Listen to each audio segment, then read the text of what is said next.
So guys, second coat na tayo ng Elastoseal. Waterproofing to ng outer wall.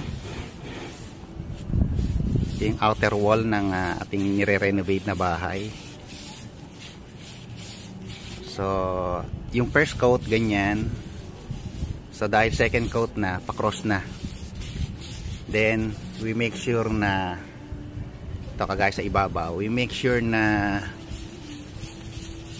yung roughness ng concrete ay nasisiksikan ng ating Elastoseal waterproofing paint. Ayan. So ito lang yung first line of defense natin against leak. Pero lalagyan pa natin to ng polyethylene plastic and then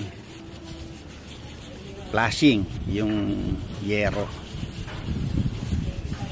So we make it redundant kaysa magsisi sa bandang huli. Ano?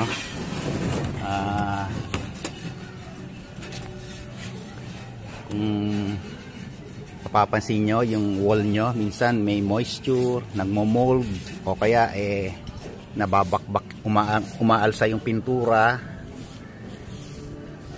Yung pala galing dito sa outer wall nyo, no?